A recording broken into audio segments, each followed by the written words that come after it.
Hello friend, स्वागत है आप सभी का अपने चैनल आस्क बोर्ड में। आज के इस वीडियो में हम लोग क्लास 12th फिजिक्स यानी आप देखिए इंटरमीडिएट एग्जामिनेशन के लिए क्लास 12th फिजिक्स यानी भौतिक विज्ञान के ऐसे 20 गेस्ट ऑब्जेक्टिव प्रश्न बताने वाले हैं जो आपके फाइनल बोर्ड परीक्षा के लिए रामबाण होने वाला है। और ये प्रश्न आपको हर हाल में बाबू याद होना चाहिए। तो ये बात आप लोग गांठ बांध के रख लीजिए कि ये प्रश्न आपको हर हाल में याद होना चाहिए।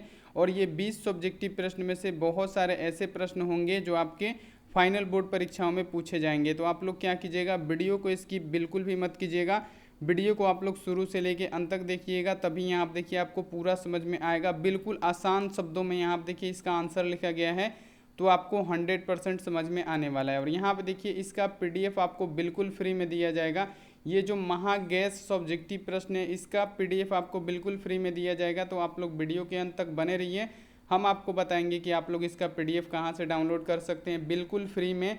और ऑनलाइन टेस्ट चल रहा है बाबू, अगर आप लोगों ने ऑनलाइन टेस्ट नहीं दिया है तो क्लास ख़त्म होने के बाद से आइए आप लोग ऑनलाइन टेस्ट दीजिए। अगर आप लोग को ऑनलाइन टेस्ट देने नहीं आता है या PDF डाउनलोड करने नहीं आता है तो वीडियो के अंत तक बने रहिए, हम आपको लास्ट में बताते हैं कि आप लोग PDF कहाँ से डाउनलोड कर सकते हैं, ऑनलाइन टेस्ट कहाँ से दे सकते हैं। तो सबसे पहला काम कीजिए, अगर आप लोग चैनल पे पहली बार आए हैं तो चैनल को सब्सक्राइब कर दीजिए। और सब्सक्राइब करने के बाद से जो बेल आइकन होता है उसको दबा के आप लोग ऑल पे कर लीजिए, ताकि जब भी लाइव क्लास हो नोटिफिकेशन आपके पास पहुँचता रहे। साथ में आप लोग वीडियो को लाइक नहीं किए तो फटाफट लाइक कर दीजिए, जितने भी प्यारे स्टूडेंट हैं। और सभी बच्चों को व्हाट्सएप ग्रुप में जुड़ना काफ़ी महत्वपूर्ण है, जो कि हमारा नंबर है यहाँ आप देखिए 91 35 74 20 24। आप इस पर मैसेज करके बोलिए कि सर हमको ग्रुप में जुड़ना है, तो हम आपको ग्रुप में जोड़ देंगे। तो चलिए बाबू, एक एक प्रश्न यहाँ आप देखिए बहुत ही बेहतरीन होने वाला है। तो एक एक प्रश्न आप लोग याद रखिएगा, एक एक प्रश्न आपके फाइनल बोर्ड परीक्षाओं में पूछा जाएगा, तो यहाँ पे सभी प्रश्नों को याद रखना है। चलिए पहला हमारा प्रश्न है कि अल्फा कण के गुण लिखें। और ये प्रश्न 3 से 4 बार आ चुका है आपके फाइनल बोर्ड परीक्षाओं में, तो ये प्रश्न आप लोग याद रखिएगा। और जैसे बताए हैं कि इसका PDF बिल्कुल फ्री में देंगे, तो आपको 100% बिल्कुल फ्री में देंगे। तो यहाँ पर देखिए अल्फा गुण के, यहाँ पर देखिए अल्फा कण के गुण लिखे। तो यहाँ पर देखिए अल्फा कण के गुण यहाँ पर देखिए कौन कौन से होते हैं। तो इस पर धनात्मक आवेश क्या होता है, +2e-1 के बराबर होता है। पहला आप लोग ये लिखिएगा, मोस्ट इंपॉर्टेंट है। जैसे जैसे बता रहे हैं वैसे वैसे आप लोग लिखते चलिए, स्क्रीनशॉट ले लीजिए, नोटबुक पे इसको उतारते चलिए, क्योंकि यहाँ पर देखिए ये बहुत ज़्यादा इंपॉर्टेंट होने वाला है। अल्फा कण के गुण आपसे पूछेगा तो आप लोग क्या लिखिएगा, इस पर धनात्मक आवेश +2e-1 के बराबर होता है। इसका वेधन क्षमता कम होता है। अल्फा किरण जो का होता है उसका वेधन क्षमता क्या होता है बाबू, बहुत ही कम होता है। और यहाँ देखिए जो गामा किरण होता है उसका क्या होता है, वेधन क्षमता बहुत ही ज़्यादा होता है। तो यहाँ देखिए क्या लिखा है, अल्फा कण के गुण लिखे, तो इसका धनात्मक आवेश +2e-1 के बराबर होता है। और इसका जो वेधने का क्षमता होता है वो कम होता है। यहाँ पे लिखिएगा आप लोग कि इसकी वेधने का जो क्षमता होता है वो बिल्कुल कम होता है। और तीसरा क्या लिखिएगा कि ये विद्युतीय तथा चुंबकीय क्षेत्र से निपेक्षित यहाँ पे हो जाता है। यहाँ आप देखिए ये आप लोग जरूर लिखिएगा, ये बहुत ही बेहतरीन टॉपिक है। तीसरा क्या है बाबू, ये विद्युतीय तथा चुंबकीय क्षेत्र से निक्षेपित हो जाता है, ये आप लोग जरूर लिखिएगा। तो यहाँ पे देखिए पहला क्या हो जाएगा, इसका धनात्मक आवेश +2e-1 के बराबर होता है। इसका जो वेधने का क्षमता होता है वो बहुत ही कम होता है। ये विद्युत तथा चुंबकीय क्षेत्र के क्या होता है, निपेक्षित होता है, निष्पेक्ष होता है, ये आप लोग याद रखिएगा। यहाँ पे ये पहला का यहाँ पे आंसर लिखे हैं, बहुत ही इंपॉर्टेंट है, ये आप लोग याद रखिएगा। चलिए अगला क्वेश्चन देखते हैं बाबू। अगला क्वेश्चन है यहाँ पे देखिए, भू तरंग क्या है। मोस्ट VVI प्रश्न है बाबू, सभी प्रश्न। और ये ऐसे प्रश्न बता रहे हैं जो आपको हर हालत में याद होना चाहिए। यहाँ पे लिखा हुआ है कि भू तरंग क्या होता है। तो भू तरंग क्या होता है, तो भू तरंग संचार में रेडियो तरंग पृथ्वी की सतह से गुजरती है। पृथ्वी की सतह से गुजरने वाली रेडियो तरंग को ही हम क्या कहते हैं, तो भू तरंग कहते हैं। अब देखिए इससे आसान यहाँ पे देखिए भाषा में आपको डिफिनीशन बाबू कहीं भी नहीं मिलेगा कि भू तरंग क्या है और भू तरंग किसे कहते हैं। तो भू तरंग किसे कहते हैं, तो भू तरंग संचार में रेडियो, यहाँ आप देखिए तरंग पृथ्वी की सतह से गुजरती है। भू संचार में रेडियो तरंग क्या होता है, पृथ्वी के सतह के साथ ही गुजरती है। तो पृथ्वी की सतह से गुजरने वाली जो भी रेडियो तरंग होगी उसको हम लोग क्या बोलेंगे, तो भू तरंग बोलेंगे। ये आप लोग याद रखिएगा, 100% एग्जाम में आता है, ये आप लोग हमेशा याद रखिएगा। इंग्लिश मीडियम वालों के लिए यहाँ पे हम लिख दिए हैं, उनको भी यहाँ आप देखिए दिक्कत नहीं होने वाला है। चलिए अगला क्वेश्चन देख लेते हैं। यहाँ आप देखिए 3 नंबर। अब 3 नंबर प्रश्न क्या है, 3 नंबर प्रश्न है कि प्रकाश के व्यतिकरण के लिए शर्त को लिखे। अब यहाँ पे आ जाता है मोस्ट इंपॉर्टेंट, आपका एग्जाम इस वर्ष है या अगले वर्ष है, तो ये प्रश्न आपको हमेशा याद होना चाहिए। तो चलिए इसको समझते हैं। तो देखिए यहाँ पे क्या लिखा हुआ है कि प्रकाश के व्यतिकरण के लिए शर्तों को लिखें। यहाँ आप देखिए इसका उपयोग नहीं पूछा है, इसका शर्त पूछा है कि प्रकाश के व्यतिकरण के लिए शर्त लिखे। तो देखिए पहला शर्त हमारा क्या होगा कि प्रकाश के दो काला संबंध स्रोत होने चाहिए। पहला शर्त हमारा क्या है कि प्रकाश के दो काला संबंध हमारे पास होना चाहिए। इसका क्या है बाबू, प्रकाश के व्यतिकरण का पहला स्रोत है। यहाँ आप देखिए शर्त है, सॉरी यहाँ पे देखिए पहला शर्त क्या है कि प्रकाश के दो काला संबंध स्रोत होना हमको जरूरी है और हमको चाहिए, तभी यहाँ आप देखिए प्रकाश का व्यतिकरण हो पाएगा। यहाँ आप देखिए दूसरा क्या है कि प्रकाश स्रोत को एक वर्णीय प्रकाश स्रोत नहीं होना चाहिए। यहाँ आप देखिए जो प्रकाश स्रोत होगा वो एक वर्णीय प्रकाश स्रोत होना चाहिए, यानी एक वर्ण में जाए वो प्रकाश स्रोत आपको होना चाहिए। यहाँ आप देखिए पहला यहाँ पे क्या है कि प्रकाश के दो काला संबंध स्रोत होने चाहिए।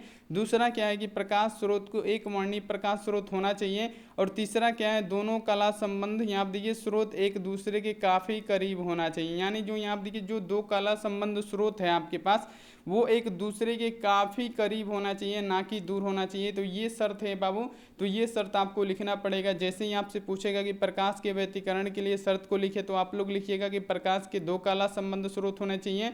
और यहाँ देखिए प्रकाश स्रोत एक वर्णीय प्रकाश स्रोत होना चाहिए और दोनों काला संबंध स्रोत है, यानी ये दोनों जो काला संबंध स्रोत है एक दूसरे से काफ़ी करीब होना चाहिए, ना कि दूर दूर।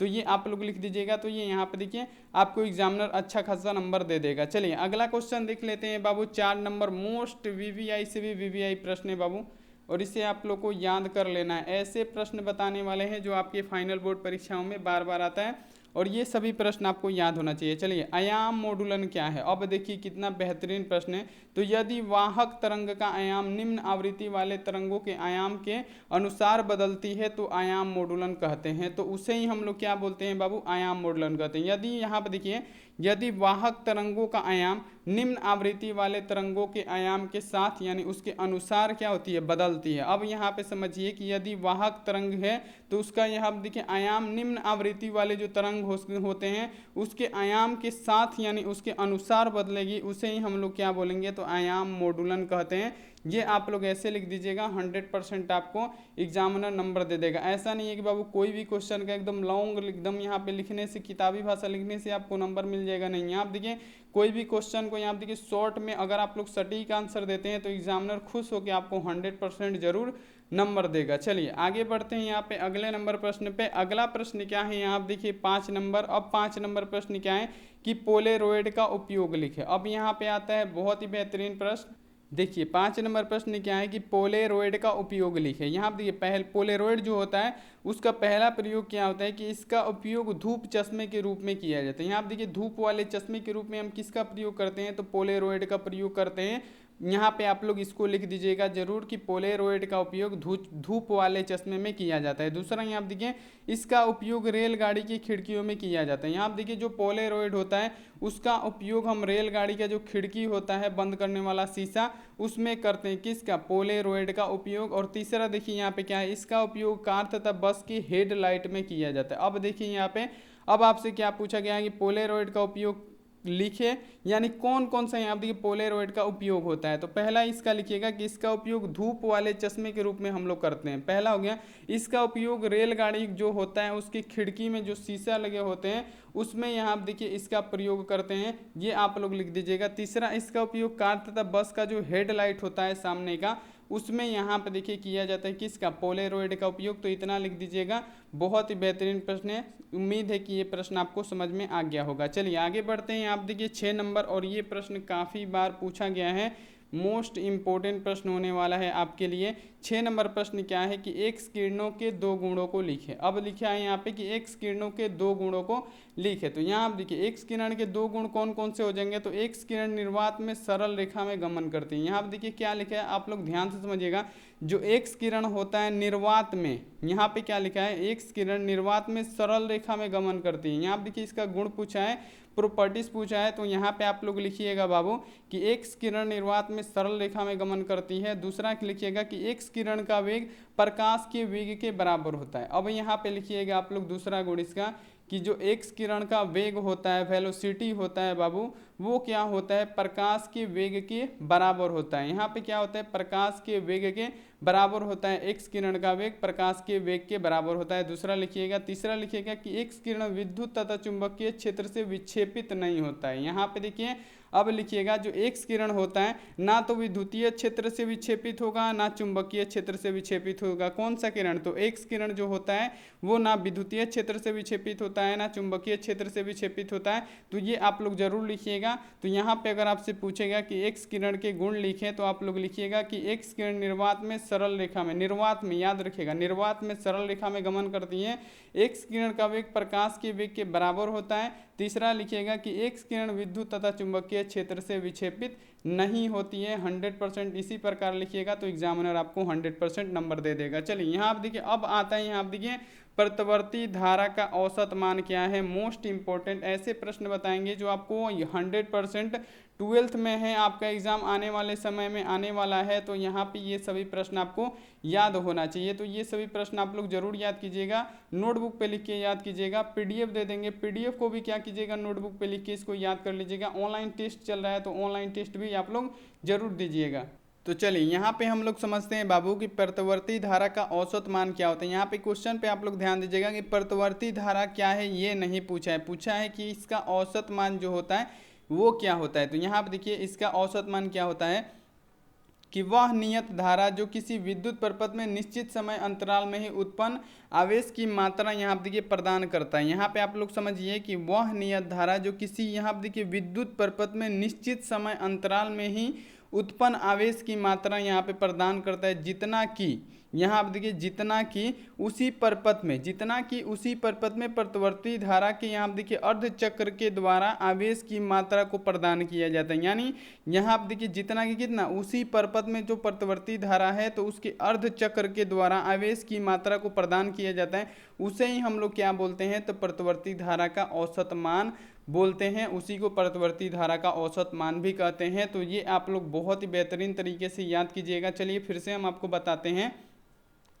कि अगर आपसे पूछे कि प्रतिवर्ती धारा का औसत मान क्या होता है, तो वह नियत धारा जो किसी विद्युत परिपथ में निश्चित समय अंतराल में ही उत्पन्न आवेश की मात्रा के बराबर होती है, जितना कि उस यहाँ पर देखिए परिपथ में प्रतिवर्ती धारा के अर्ध चक्र के द्वारा आवेश की मात्रा को प्रदान किया जाता है, उसे ही हम लोग प्रतिवर्ती धारा का औसत मान कहते हैं। और औसत मान इसको ही कहते हैं बाबू, ये आप लोग याद रखिएगा। चलिए आगे बढ़ते हैं अगले नंबर प्रश्न पे। अगला प्रश्न क्या है यहाँ पे देखिए 8 नंबर, और 8 नंबर प्रश्न क्या है कि पोल्टियर प्रभाव क्या है। ये तो बहुत बार पूछा गया है, मोस्ट इंपोर्टेंट होने वाला है आपके एग्जाम के लिए कि पोल्टियर प्रभाव आखिर किसे कहते हैं।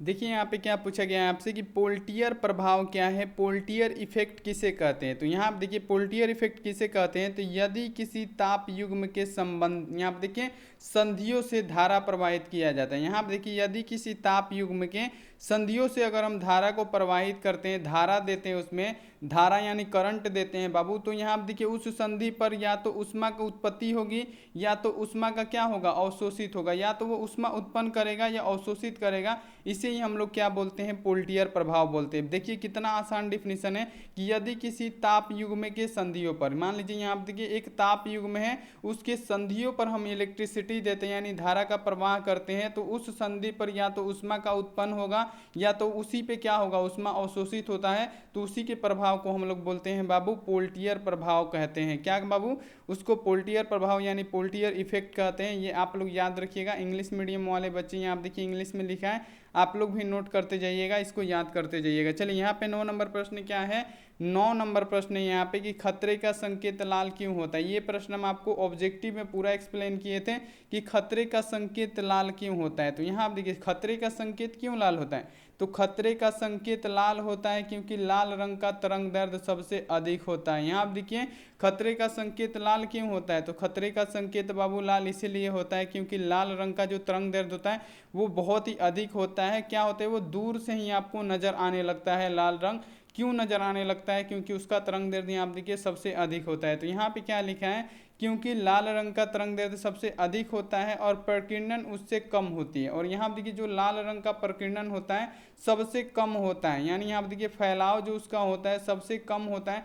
अतः लाल रंग को दूर से भी स्पष्ट रूप से देखा जा सकते हैं। यानी यहाँ आप देखिए लाल रंग को हम लोग दूर से स्पष्ट देख सकते हैं। क्यों? क्योंकि इसका तरंग दैर्ध्य सबसे अधिक होता है और प्रकीर्णन सबसे कम होता है, जिसके कारण तरंग दैर्ध्य होगा तो दूर से आसानी से दिखेगा, प्रकीर्णन कम होगा तो उसका फैलाव कम होगा, इसलिए यहाँ देखिए इसको दूर से स्पष्ट देखा जा सकता है। यही कारण है कि यहाँ देखिए खतरे के संकेत को लाल होता है। यहाँ देखिए यही कारण है कि जो खतरे का संकेत होता है वो लाल होता है। तो ये आप लोग लिख दीजिएगा, बिल्कुल आसान प्रश्न है, ये आप लोग को अभी के अभी याद हो गया होगा। चलिए यहाँ पे देखिए 10 नंबर प्रश्न क्या है कि प्रतिरोधकता क्या है। प्रतिरोध नहीं पूछा है, यहाँ पे क्या पूछा गया है कि प्रतिरोधकता क्या होता है। तो चलिए बाबू इसको हम लोग समझते हैं। तो इससे पहले बाबू चैनल पे आप लोग पहली बार आए हैं तो चैनल को सब्सक्राइब कर दीजिए और वीडियो को लाइक कर दीजिए।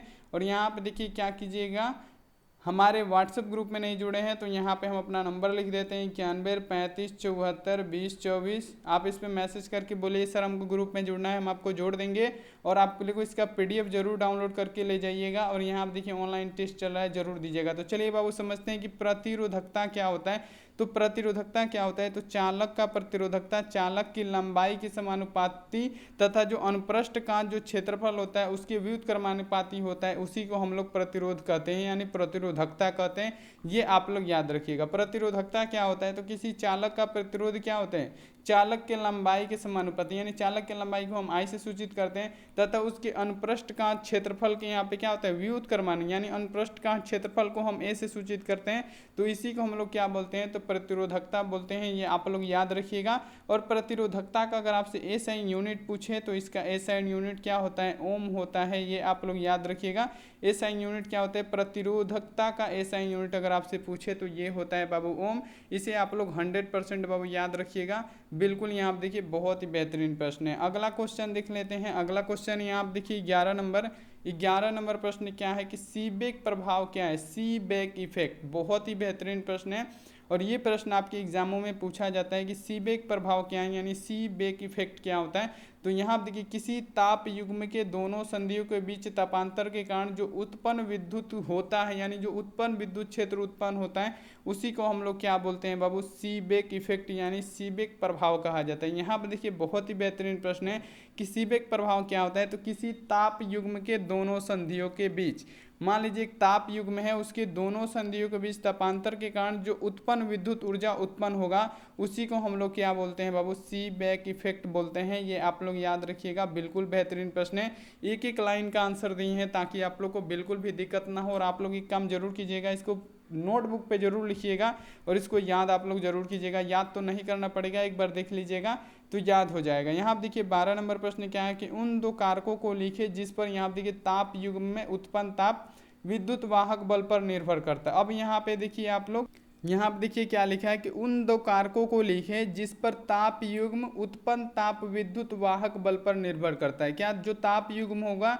उत्पन्न विद्युत वाहक बल पर निर्भर करेगा, वहीं लिखना है आपको। तो पहला लिख दीजिएगा जंक्शन तापक्रम पर निर्भर करता है। यहाँ आप देखिए जो जंक्शन होता है वो तापक्रम पर निर्भर करता है और जिस धातु का जंक्शन बना होता है उसकी प्रकृति पर निर्भर करता है। यहाँ देखिए अगर जिस धातु का जंक्शन बना होगा इसी के प्रकृति पे क्या करेगा बाबू, जंक्शन निर्भर करेगा। ये आप लोग लिख दीजिएगा। बहुत ही बेहतरीन प्रश्न है। चलिए अगला क्वेश्चन देख लेते हैं बाबू। यहाँ पर देखिए 13 नंबर, और ये प्रश्न क्वेश्चन बैंक में देखिएगा तो जरूर पूछा गया है। बिल्कुल बेहतरीन प्रश्न है कि WWW का अर्थ क्या होता है, यानी W और W का अर्थ क्या होता है। तो चलिए हम यहाँ पे देखिए इसको गहराई से समझते हैं कि WWW का अर्थ क्या होता है। तो WWW का पूरा नाम होता है वर्ल्ड वाइड वेब। यहाँ पे क्या होता है WWW डॉट आप लोग सर्च करते हैं तो उसका पूरा नाम क्या होता है, वर्ल्ड वाइड वेब। और यहाँ पे देखिए इसका पूरा नाम क्या है, वर्ल्ड वाइड वेब है। और वर्ल्ड वाइड वेब एक ऐसी प्रणाली है जिसके द्वारा प्रत्येक वेबसाइट को एक यहाँ पे देखिए विशेष नाम दिया जाता है, उसी नाम को हम उस वेब पर पहचाने जाते हैं। जैसे ही आप देखिए आप लोग सर्च करते हैं www.askboard.in, तो हमारा यहाँ पे देखिए नाम आ जाता है आस्क बोर्ड, यानी हमारे चैनल का नाम आ जाता है। तो वहीं यहाँ पे बोल रहा है कि वर्ल्ड वाइड वेब एक ऐसा यहाँ प्रणाली है जिसके द्वारा प्रत्येक वेबसाइट को एक विशेष नाम का दर्जा दिया जाता है, उसी नाम से उस वेबसाइट की आप देखिए पहचान होती है। इंटरनेट और WWE का आपस में गहरा संबंध है, जो दोनों एक दूसरे पे निर्भर करते हैं। बिना इंटरनेट का आप लोग हमारा वेबसाइट नहीं खोल सकते हैं, और बिना इंटरनेट का आप लोग PDF नहीं डाउनलोड कर सकते हैं। तो यही बाबू आपसे बताया गया है। तो ये आप लोग आराम से लिख दीजिएगा, ऐसा नहीं है कि ये नहीं आता है, ये बाबू प्रश्न पूछा जाता है, 100% याद रखिएगा। 14 नंबर प्रश्न क्या है कि आसमान का रंग नीला आखिर क्यों दिखाई देता है। यहाँ आप देखिए, जब जमीन से हम लोग आसमान की तरफ देखते हैं तो क्या होता है बाबू, वो यहाँ आप देखिए नीला दिखाई देगा। वहीं अगर हम लोग चंद्रमा पे निर्वात से देखेंगे आकाश का रंग, तो वो काला दिखाई देगा। लेकिन यहाँ आप देखिए, यहाँ से हम लोग जमीन से जब देखेंगे तो वो नीला आखिर क्यों दिखाई देता है। तो यहाँ आप देखिए, जब सूर्य से यहाँ आप देखिए निकलने वाली प्रकाश की किरणें पृथ्वी के वायुमंडल में प्रवेश करती है, जब सूर्य से यहाँ देखिए निकलने वाली जो प्रकाश की किरणें होती है, जो पृथ्वी में वायुमंडल है उसमें जब प्रवेश करती है तो विभिन्न रंगों का प्रकीर्णन होने लगता है। अगर यहाँ आप देखिए फिर से समझिए, जब सूर्य से निकलने वाली प्रकाश की किरणें जो होती है पृथ्वी के वायुमंडल में जब प्रवेश करती है तो विभिन्न रंगों का प्रकीर्णन उसमें होने लगता है, यानी उसमें प्रकीर्णन होने लगता है। चूंकि नीले रंग का तरंग दैर्ध्य लाल रंग के तरंग दैर्ध्य से क्या होता है, कम होता है, तथा यहाँ आप देखिए नीले रंग का प्रकीर्णन लाल रंग के यहाँ आप देखिए प्रकीर्णन से बाबू अधिक होता है। प्रकीर्णन यानी क्या, फैलाव। यहाँ आप देखिए क्या हो जाएगा, लाल रंग के फैलाव से यहाँ पे क्या होता है, नीले रंग का ज़्यादा होता है, और तरंग दैर्ध्य क्या होता है बाबू, नीले रंग का लाल रंग से कम होता है। यही कारण है कि आकाश का रंग हमको नीला दिखाई देता है। तो ये आप लोग लिख दीजिएगा, 100% ये आपके एग्जाम में पूछा जाता है। तो ये प्रश्न आपके लिए काफ़ी महत्वपूर्ण है। चलिए यहाँ पर देखिए अगला प्रश्न क्या है बाबू, यहाँ पर देखिए 15 नंबर। अब देखिए यहाँ पे कि संयुक्त सूक्ष्मदर्शी के यहाँ पर देखिए अभिदृश्य का द्वारक छोटा क्यों होता है। अब यहाँ पर देखिए मोस्ट इंपोर्टेंट आ गया कि जो यहाँ पर देखिए जो संयुक्त सूक्ष्मदर्शी होता है उसके अभिद्वारक का यहाँ पर देखिए अभिदृश्य का जो द्वारक होता है वो छोटा आखिर क्यों होता है। तो यहाँ पे चलिए हम समझते हैं कि जो संयुक्त सूक्ष्मदर्शी होता है उसका उपयोग निकट के वस्तुओं को देखने के लिए किया जाता है। जो संयुक्त सूक्ष्मदर्शी होता है उसका उपयोग हम क्या करते हैं, निकट के चीज़ों यानी निकट के वस्तुओं को देखने के लिए करते हैं। यदि अभिदृश्य का द्वारक बड़ा होगा तो वस्तु से आने वाली प्रकाश की किरणें बड़े क्षेत्रफल पर फैलेगी। अगर द्वारक बड़ा होगा तो जो वस्तु से आने वाली प्रकाश होगी वो क्या होगी, बड़े क्षेत्रफल पे क्या हो जाएगा, फैलेगा, जिसकी तीव्रता यहाँ पे क्या हो जाएगी, कम हो जाएगी। जिससे क्या होगा, जो बड़ा द्वारक होगा उसकी तीव्रता कम हो जाएगी। यही कारण है कि अभिदृश्य का द्वार छोटा होता है, ताकि वस्तु से आने वाली जो प्रकाश की किरणें हैं कम क्षेत्रफल पर फैले और यहाँ देखिए चमकीला दिखाई दे। ताकि क्या बाबू, वस्तु से जो आने वाली प्रकाश की किरणें हैं वो क्या है, कम क्षेत्रफल पर फैले और चमकीला दिखाई दे। यही कारण होता है कि संयुक्त सूक्ष्मदर्शी का अभिदृश्यक द्वार छोटा होता है। नहीं तो बड़ा होगा तो क्या होगा बाबू, बड़ा होगा तो यहाँ पे क्या हो जाएगा, उसकी तीव्रता कम हो जाएगी। तो यहाँ पे देखिए उसका फैलाव बाबू यहाँ पे क्या होगा, बढ़ जाएगा। तो क्या होगा बाबू, अच्छे से स्पष्ट नहीं दिख पाएंगे। इसलिए इसका यहाँ आप देखिए द्वारक क्या होता है, छोटा होता है। ये आप लोग जरूर लिखिएगा, 100% ये आपके एग्जाम में बाबू पूछा जाता है। तो चलिए बाबू यहाँ पे आज की इस वीडियो में इतना ही रहने देते हैं। तो अगली यहाँ पे देखिए वीडियो में पूरा कंप्लीट करा देंगे। तो ये ऐसे 15 यहाँ पे देखिए सब्जेक्टिव प्रश्न बता दिए हैं जो आपके फाइनल बोर्ड परीक्षा में बार बार आता है। और ये ऐसे प्रश्न हैं जो आपके यहाँ देखिए 100% आपको याद होना अति आवश्यक है। तो चैनल पे आप लोग पहली बार आए हैं तो चैनल को सब्सक्राइब कर दीजिए, और सब्सक्राइब करने के बाद से जो बेल आइकॉन होता है उसको दबा के आप लोग ऑल पे कर लीजिए। और वीडियो को लाइक नहीं किए तो कर दीजिए। चलिए बताते हैं आप लोग ऑनलाइन टेस्ट कैसे दे सकते हैं और इसका PDF आप लोग कैसे डाउनलोड कर सकते हैं। तो चलिए बाबू हम आपको बताते हैं। सबसे पहले क्या करना है बाबू, आपके फ़ोन में गूगल या क्रोम होता है उसको ओपन कीजिए, उसमें लिखिए ASKBOARD आस्क बोर्ड लिखिए और सर्च कीजिए सिंपल। जैसे ही आप लोग सर्च करेंगे ऐसा पेज खुल के ओपन होगा, लिखा होगा आस्क बोर्ड। यहाँ आप देखिए होम, आपको क्या करना है, ये लोगो दिखाई देगा, इसी पे आप लोग एक बार क्लिक कीजिएगा। जैसे ही आप लोग एक बार क्लिक कीजिएगा तो सबसे पहले ऐसा यहाँ पे आपके सामने खुलेगा। तो यहाँ पे सबसे पहले आपको क्या करना है, ये जो ऐड दिख रहा है आपको, जहाँ पे भी ऐड दिखे, यहाँ पे देखिए नीचे भी ऐड दिखेगा, आपको क्या करना है, इसी पे एक बार आपको क्लिक कर देना है, ताकि यहाँ पे देखिए आपको कोई प्रॉब्लम ना हो, आपका PDF जल्दी से डाउनलोड हो जाए। तो यहाँ पे देखिए आपको क्या करना है, PDF डाउनलोड करने के लिए सबसे पहले अगर यहाँ पे नहीं दिखता है, जैसे अभी यहाँ पे नहीं दिख रहा है, 5 मिनट के अंदर आपको दिखने लगेगा। जैसे ऐड पे क्लिक करेंगे यहाँ पे लिखा होगा बाबू क्या, कि क्लास 12 फिजिक्स का 20 महत्वपूर्ण सब्जेक्टिव प्रश्नों का PDF डाउनलोड करें। अगर ये यहाँ नहीं दिखता है तो आपको क्या करना है, सिंपली कुछ नहीं करना है, नीचे आते जाना है, नीचे आना है एजुकेशन में। एजुकेशन में आने के बाद से आपको क्या करना है, आप देखिए क्लास 12 फिजिक्स 100 सब्जेक्टिव प्रश्न PDF, इसी पे क्लिक करना है। जैसे ही आप लोग यहाँ पे क्लिक करेंगे, यहाँ पे आपको क्या करना है, नीचे आते जाना है, नीचे आते जाना है और यहाँ पे क्या लिखा है, यहाँ पे सब्जेक्टिव प्रश्नों का क्वेश्चन डाउनलोड करें। यहाँ पे आप लोग डाउनलोड पे क्लिक करके इसको आराम से डाउनलोड कर सकते हैं। तो सबसे पहला काम आपको ये कर देना है, ऐड पे जरूर क्लिक कीजिएगा, तभी आपको दिखाई देगा। सबसे पहले आप लोग ऐड पे जरूर क्लिक कीजिएगा। ऑनलाइन टेस्ट देने के लिए यहाँ पे देखिए टेस्ट लिखा है, टेस्ट पे क्लिक कीजिए और ये खोले बंद करे बोलेगा तो आप लोग खोलिएगा। ऐसे जैसे हम खोल रहे हैं वैसे ही आप लोग खोलिएगा, तो आपको खोलना अति आवश्यक है। और यहाँ आप देखिए इसको खोलिएगा जरूर। जैसे ही आप देखिए खोलिएगा फिर ऐसा आएगा, टेस्ट पे आप लोग क्लिक कीजिएगा, उसके बाद से आपका टेस्ट ओपन हो जाएगा।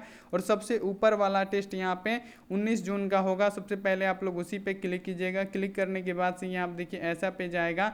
उसके बाद से आपको नीचे आना है, नीचे आना है, उसके बाद से स्टार्ट का बटन लिखा होगा, स्टार्ट के बटन पे क्लिक कीजिए। नाम पूछेगा, यहाँ पे आप लोग अपना नाम डालिए और नेक्स्ट कर दीजिए। जैसे ही नेक्स्ट कीजिएगा, यहाँ पे देखिए 14 मिनट 15 मिनट का टाइम है आपके पास। 40 ऑब्जेक्टिव प्रश्न है, महा टेस्ट है बाबू, जल्दी से आके दीजिए। 40 ऑब्जेक्टिव प्रश्नों का फटाफट आके टेस्ट दीजिए। तो ऐसे आप लोग ऑनलाइन टेस्ट दे सकते हैं। तो थैंक्स फॉर वॉचिंग, मिलते हैं ऐसी अगली क्लास में। तब तक आप अपना ध्यान रखिए, मन लगा के पढ़ाई कीजिए। Take care and bye.